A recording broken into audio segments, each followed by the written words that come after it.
Patuloy na pakikipagkaisa ng mga kapatid dito sa distrito ng Cavite sa gawaing pagpapalaganap, isinagawa sa lokal ng F. Manalo ang pamamahayag ng mga salita ng Diyos. Ito ay ipinag-anyaya ng mga kapatid at mga may tungkulin sa kanilang mga kakilala na hindi pa kaanib sa Iglesia ni Cristo. Ang pagtuturo ng mga aral ng Diyos mula sa Biblia ay pinangunahan ni kapatid na Helbert Tragasa, ministro ng Ebanghelyo. Yung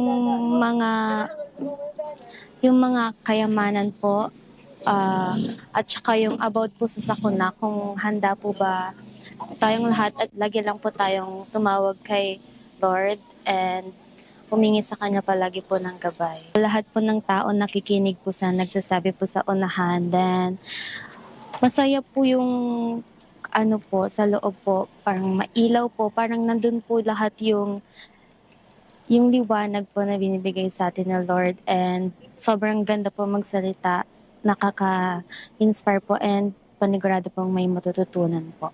Ang isinagawa po na pamamahayag ng mga salita ng ating Panginoong Diyos ay naglalayon po na lalong tuparin ang dahilan kung bakit tayo ay mga kaanib sa Iglesia ni Cristo.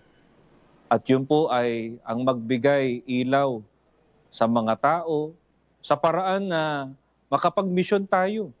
May paalam natin sa marami pang tao na hindi pa po nating kapanampalataya kung ano ang layunin ng ating Panginoong Diyos, kung bakit po nilalang ang lahat ng mga tao. At yun ay ang maglingkod sa Kanya.